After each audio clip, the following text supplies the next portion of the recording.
Por volta de abril de 1945, ficou evidente o desfecho da guerra na Europa. Na frente italiana, as forças aliadas ocidentais avançavam para o norte da Itália, enquanto a oeste os exércitos dos Estados Unidos, Reino Unido e Canadá cruzaram o rio Reno, preparando-se para esmagar o bolsão do Ruhr e atravessar o rio Elba. Apesar da iminência da derrota, Hitler persistiu e concentrou suas últimas reservas no leste, numa tentativa de deter o avanço soviético em seu colapsado Terceiro Reich. Neste vídeo, utilizaremos tecnologia de ponta, imagens históricas e relatos de veteranos, para narrar a história da Batalha de Berlim. Em 16 de abril, os soviéticos deram início à Operação Berlim, com o objetivo de atravessar os rios Oder e Neisse, cercar e capturar a capital do Terceiro Reich. Com um contingente de 2,5 milhões de homens e 6 mil tanques, respaldados por poderosa artilharia e apoio aéreo, o ataque se dirigia ao oeste. As duas principais formações militares soviéticas estavam divididas em 3 frentes ou grupos de exército. A primeira frente bielorrussa era liderada pelo marechal Georgy Zhukov, enquanto a primeira frente ucraniana era comandada pelo marechal Ivan Konev. Ambos os grupos se preparavam para disputar a conquista da maior cidade da Alemanha nas próximas semanas. Essa cidade era o alvo escolhido por Stalin para simbolizar a derrota da Alemanha nazista. Por outro lado, os defensores alemães estavam em uma situação desesperadora. Eles estavam em grande desvantagem em termos de mão de obra e equipamento militar, dependendo principalmente do apoio da natureza para manter suas defesas precárias. Os defensores estavam posicionados na linha Oder-Neisse e ainda tinham aproximadamente 1 milhão de homens disponíveis, embora com força variável e recursos limitados em termos de tanques e artilharia.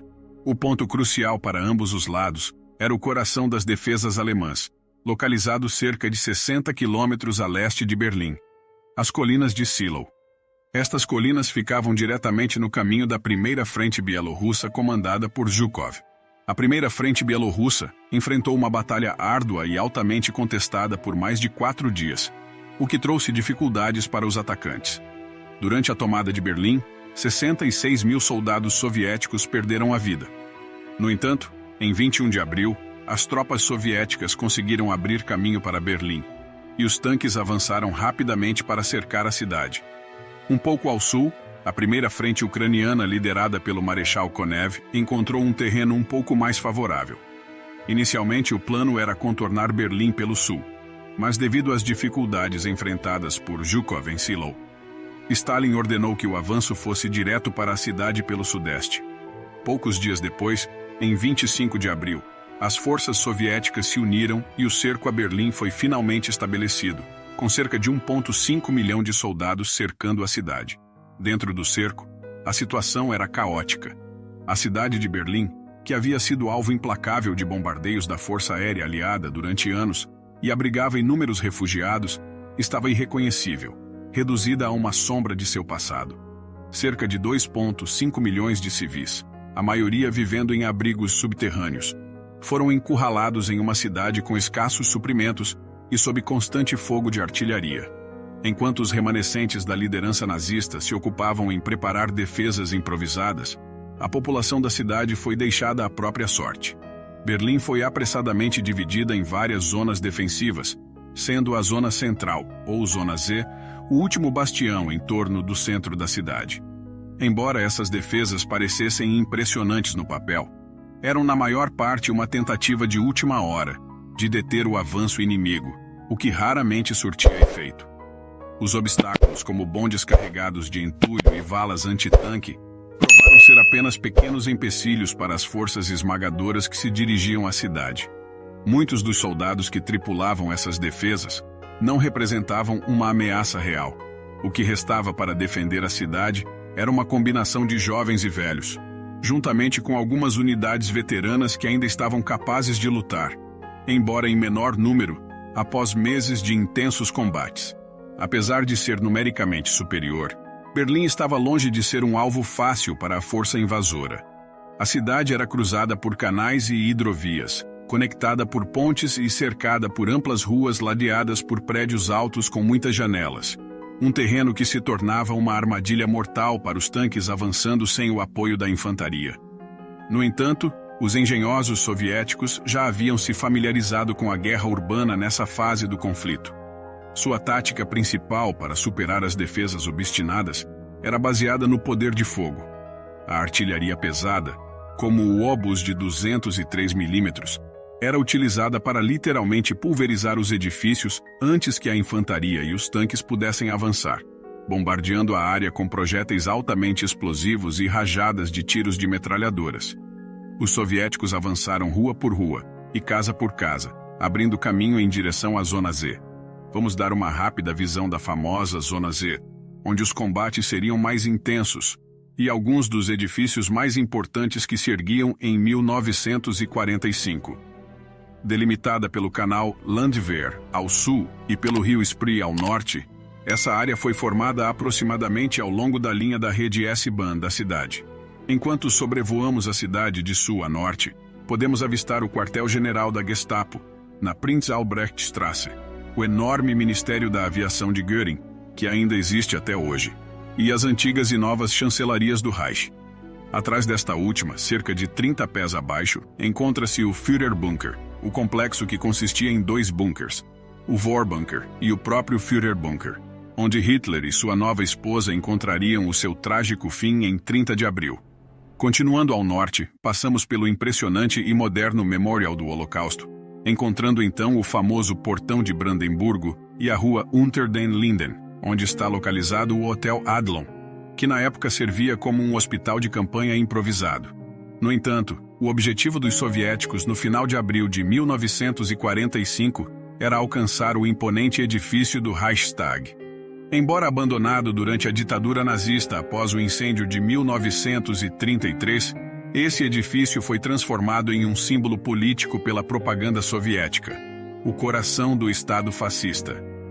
E assim, tornou-se crucial para Stalin erguer a bandeira soviética no telhado do Reichstag, simbolizando a vitória sobre a Alemanha nazista.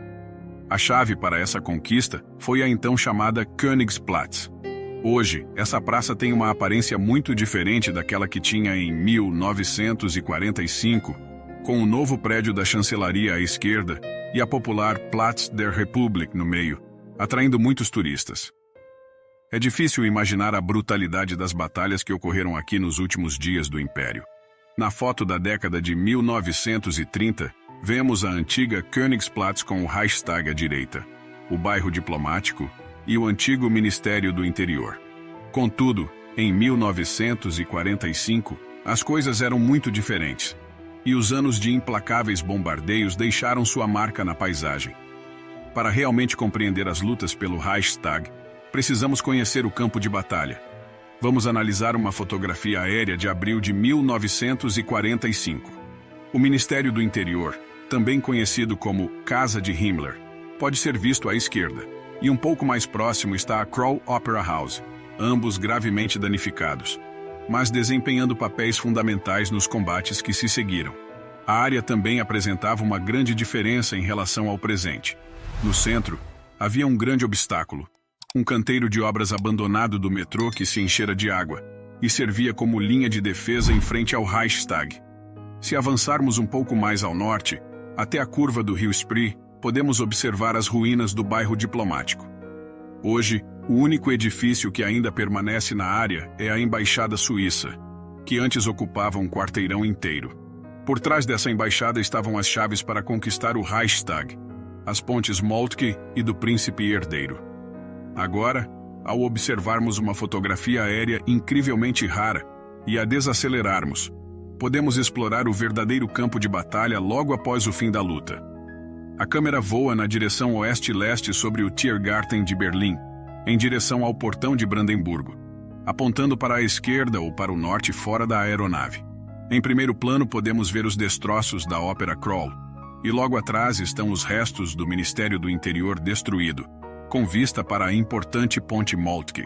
Do outro lado do rio Spree, encontramos a casca da enorme estação ferroviária de Letter, que era uma das estações mais importantes da cidade naquela época.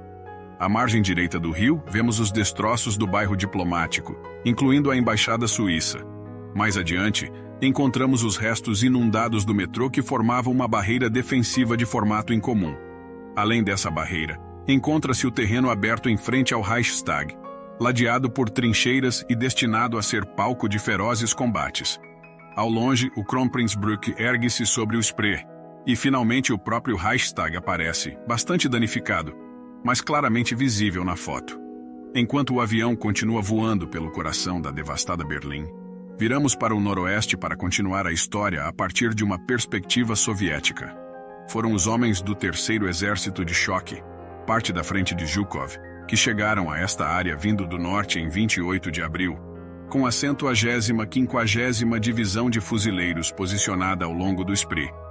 Sua primeira tarefa era tomar a ponte Moltke, uma tarefa difícil, pois os alemães haviam minado e barricado a ponte e podiam observá-la das posições de defesa no Ministério do Interior e no bairro Diplomático. E assim, enquanto a cidade inteira estava coberta por uma densa fumaça, a primeira tentativa soviética de invadir a ponte Moltke foi feita. No entanto, os soldados soviéticos foram repelidos sob um fogo pesado e enfrentaram um contra-ataque alemão. O primeiro ataque direto resultou em pesadas baixas para os soviéticos, mas sem surpresa, eles logo estavam prontos para atacar novamente. Na segunda tentativa, tanques soviéticos, incluindo vários imponentes e pesados tanques Stalin II, lideraram o avanço. Contudo, momentos depois, grandes explosões abalaram a ponte quando os tanques da frente simplesmente se desintegraram na estrutura, conforme relatado pelo soldado SS Willy Rogman. O motivo para isso não era claro para os atacantes naquele momento. Eles não sabiam que a ponte Moltke estava sendo bombardeada pelas mais fortes defesas alemãs da área, localizadas a vários quilômetros de distância, no zoológico de Berlim. Essas defesas consistiam em 3 enormes torres antiaéreas, com armas apontadas para a ponte. A torre era envolta em concreto armado e equipada no teto com 4 poderosos canhões antiaéreos duplos, de 128 milímetros, capazes de abater bombardeiros pesados a 20.000 pés, tornando-os extremamente eficientes em eliminar alvos mais próximos. Entre os ataques, os alemães tentaram explodir a ponte, com sucesso apenas parcial, deixando uma estreita faixa de estrada para os tanques passarem. Os soviéticos não desistiram e fizeram uma terceira tentativa. Sob pesado fogo de artilharia, os tanques do Exército Vermelho finalmente conseguiram forçar uma passagem e ganharam uma posição do outro lado da ponte, enquanto a infantaria começou a limpar as defesas obstinadas no bairro Diplomático e no Ministério do Interior. Em 29 de abril à noite, ambos os locais estavam em grande parte sob controle soviético, e pela primeira vez o objetivo final estava à vista. Nesse momento, o Ministério do Interior estava fortemente danificado pela guerra, e a luta pelas ruínas foi particularmente brutal, travada sala por sala. O sucesso dependeu de uma única janela por qual milhares de soldados soviéticos invadiram o prédio durante a noite. Ao amanhecer do dia seguinte, uma área estava protegida, e o caminho para o Reichstag estava livre. Logo após, ocorreu um episódio incomum, quando um grupo de homens carregando os restos mortais do 9º Fallschirmjäger Division apareceu da estação de trem Letter, nas proximidades das posições soviéticas. Eles buscavam passar pelas tropas em choque para se reunirem com seus próprios líderes no Reichstag. Seu destino final não é conhecido, mas provavelmente não foi positivo. A perspectiva de capturar o objetivo final estava longe de ser fácil para os atacantes. Vamos analisar a situação na manhã de 30 de abril. Nesse momento, as tropas soviéticas já haviam cruzado a ponte Moltke, tomando controle da maior parte do Ministério do Interior e do bairro Diplomático. Entretanto, a Ópera Kroll e a orla do Tiergarten ainda permaneciam sob controle dos alemães. Além disso, a aproximação das tropas soviéticas estava dificultada por uma imponente barreira de água. A frente do prédio estava fortemente defendida por trincheiras e 3 poderosos canhões de 88 milímetros. Além disso, inúmeras metralhadoras e posições de tiro estavam dispostas na fachada frontal das janelas do Reichstag, protegidas por tijolos e sacos de areia. A cada investida soviética, uma tempestade de fogo aguardava antes de alcançarem o edifício principal. Um dos homens que se preparava para o ataque inevitável era Vladimir Pereverzev. Na véspera do combate, ele escreveu uma carta para sua esposa do andar térreo do Ministério do Interior. Até o momento estou vivo e bem, embora esteja um pouco embriagado o tempo todo. Porém, é necessário para não perder o ânimo. Estou a meros 500 metros do Reichstag. Já cruzamos o rio Spree e em poucos dias as forças alemãs estarão derrotadas. Você me conta que parte do teto da cozinha desabou, mas isso não é nada. Uma terrível tragédia se abateu sobre nós quando uma casa de 6 andares desabou e tivemos que desenterrar nossos companheiros. É assim que vivemos. E é assim que os alemães lutam. Dentro do Reichstag, uma guarnição composta por cerca de 300 homens constituía a maior parte das defesas, reunindo todos os defensores alemães na área. Em 30 de abril, o jovem conscrito Günther Debski, que havia sido designado para um batalhão penal após tentar desertar algumas semanas antes, encontrou-se próximo ao Reichstag. Günther Debski conta: recebemos ordens para defender o lado sul do Reichstag a todo custo. Os russos não podiam tomá-lo. Havia uma unidade SS dentro do Reichstag, e nossa missão era proteger o lado sul. Então, o comandante nos surpreendeu com uma ordem inusitada. Recebi instruções para enviar um grupo de negociação a OS russos do outro lado do Reichstag. Meu Deus, pensei que ele estivesse louco. Ele me instruiu a tirar minha camiseta, amarrá-la a um cabo de vassoura e avançar até Podgorsk. Por sorte, logo após o ocorrido, o oficial foi gravemente ferido, o que levou Debski e Podgorsk a reconsiderarem a ordem que, se seguida, poderia ter resultado em suas mortes. Eles já não precisavam enfrentar a árdua tarefa de atravessar uma extensa área aberta de 280 metros de comprimento. Embora atualmente seja apenas uma caminhada tranquila de 5 minutos, em 1945, essa área era, por algum tempo, o trecho mais disputado de toda a Europa.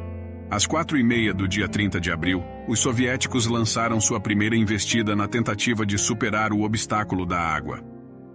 Apesar de serem ajudados pela fumaça e poeira do bombardeio, não conseguiram avançar. O fogo de retorno das tropas alemãs foi extremamente intenso.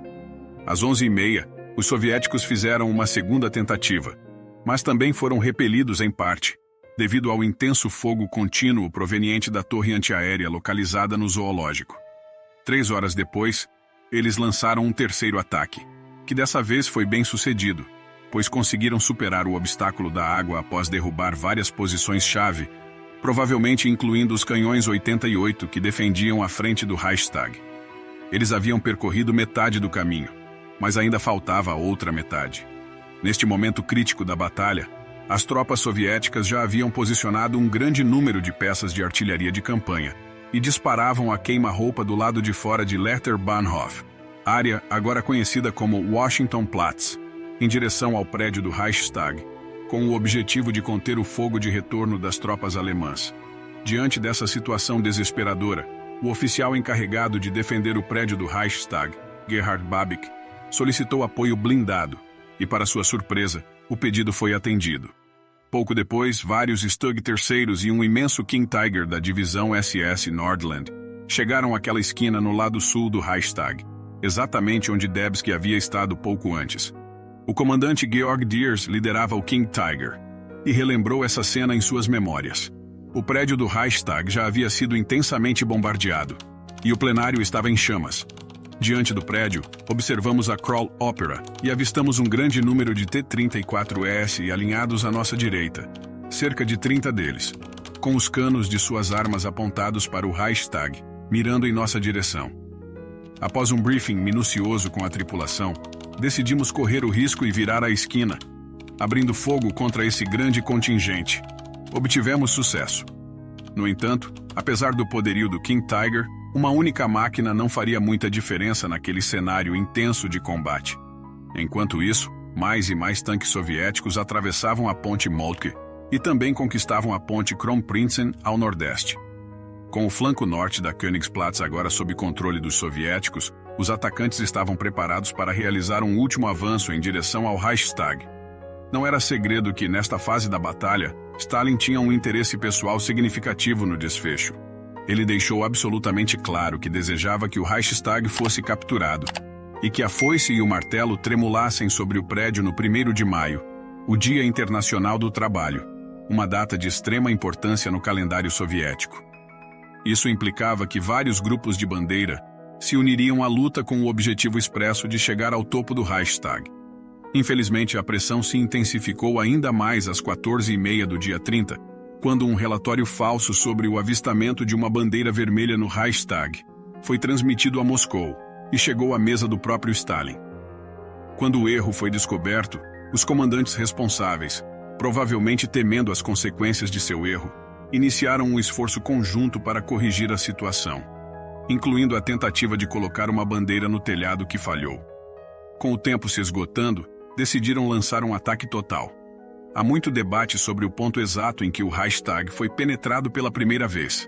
Algumas fontes mencionam uma janela do andar térreo no lado norte mais próximo do Spree, enquanto outras apontam uma área na fachada sul. No entanto, é mais provável que os homens do 756º Regimento de Fuzileiros tenham entrado na área por volta das 18 horas do dia 30 de abril, através da entrada principal no Rés do Chão. O sargento Ilya Sianov, que recebeu o título de Herói da União Soviética por ser um dos primeiros a entrar no prédio, descreveu o momento da seguinte maneira: primeiro, entramos em um longo corredor. Ficou evidente que todo o imenso edifício estava em movimento. Em meio ao caos, podíamos ouvir passos estrondosos ecoando, enquanto vozes gritavam em alemão. A situação não nos foi imediatamente clara, exceto que havia muitos alemães no prédio, e sabíamos que enfrentaríamos uma batalha árdua. Ao contrário do sargento Sianov, contávamos com a vantagem de possuir um mapa detalhado que revelava a complexidade do layout do Reichstag. Um verdadeiro labirinto de salas pequenas e grandes se estendia tanto acima quanto abaixo do solo, representando um pesadelo tanto para os atacantes quanto para os defensores. Assim, uma luta prolongada e brutal pelo controle do prédio teve início. Corredores longos, escadarias amplas e centenas de quartos individuais. Tudo isso agravado pelas chamas que se espalhavam em vários lugares, transformou a batalha em uma série de confrontos dentro de cada sala por horas a fio. Finalmente, após um árduo esforço, as tropas soviéticas conseguiram abrir uma brecha nas defesas alemãs, tomando o controle do andar térreo do Reichstag. Isso levou alguns dos soldados alemães sobreviventes a se refugiarem nos andares superiores, enquanto outros buscaram abrigo no porão de vários andares. Essa mudança no controle resultou no reforço do uso da artilharia, com os soviéticos bombardeando o andar superior e os poucos canhões alemães remanescentes apontados para o andar térreo. Os combates prosseguiram durante a noite do dia 30 de abril e se estenderam até altas horas da noite. Os registros históricos não fornecem detalhes precisos, mas é bastante provável que a primeira bandeira soviética a ser hasteada sobre o Reichstag naquela noite tenha sido colocada na entrada principal e fixada com cintos improvisados. Esse momento marcante simbolizou a conquista da emblemática construção e o triunfo dos soviéticos em sua luta para tomar o Reichstag. Mesmo com a presença da foice e do martelo, a batalha estava longe de chegar ao fim, e os últimos vestígios da teimosa resistência alemã no Reichstag continuaram lutando até o dia 2 de maio. Por fim, completamente cercados e sem munição, foram compelidos a render-se. A luta no Reichstag durou mais de 30 horas no total. Quando os últimos tiros ecoaram pelas paredes, todos os defensores de Berlim emergiram dos porões e edifícios, para se renderem à cidade em ruínas e coberta de poeira, encontrando os vencedores que aguardavam. Em seguida, uma última e icônica foto foi tirada no telhado do Reichstag. Essa famosa fotografia, capturada pelo fotógrafo russo Evgeny Kaldei, é considerada uma das imagens mais célebres da Segunda Guerra Mundial. Contudo, é importante destacar que essa foto foi claramente encenada e provavelmente foi tirada em 2 de maio, algum tempo após as primeiras bandeiras terem sido hasteadas no topo do prédio em ruínas. De forma intrigante, a imagem foi posteriormente editada para retirar um dos 2 relógios usados pelo ator principal na foto. Esse pequeno, mas significativo detalhe insinua os saques e os episódios mais sombrios que aconteceriam nos próximos dias na cidade, uma história que será abordada em outro momento. Para ambos os lados, o custo da luta por Berlim foi imensuravelmente alto.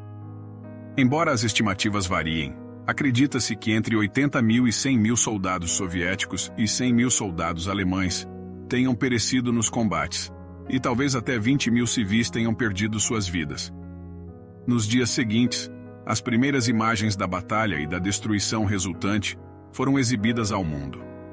O Reichstag, ainda o centro das atenções, tornou-se um local importante para os soldados soviéticos em Berlim, muitos dos quais gravaram seus nomes nas paredes do edifício. Essa prática ainda era visível quando os primeiros repórteres ocidentais chegaram à cidade para documentar a luta que culminou na queda da Alemanha nazista. No entanto, a história de Berlim não se encerra ali. Em questão de meses, Berlim voltou a ser o epicentro das atenções, desta vez durante os meses cruciais da Guerra Fria, e assim permaneceu por cerca de 5 décadas. Hoje, a cidade passou por grandes transformações, e os vestígios da Guerra de 1945 raramente são visíveis na superfície dos modernos prédios e arranha-céus. Contudo, se você olhar com atenção, ainda encontrará pequenos símbolos que contam a história do passado, como o grifo danificado pela batalha que um dia adornou a ponte Moltke, os resquícios das pichações soviéticas no telhado do Reichstag, e, é claro, os memoriais que homenageiam as muitas milhares de pessoas que perderam suas vidas na Europa nos últimos dias da Segunda Guerra Mundial. Esses elementos nos conduzem ao desfecho deste vídeo. Não esqueça de se inscrever no canal, acionar o sininho e deixar seu like. Até a próxima!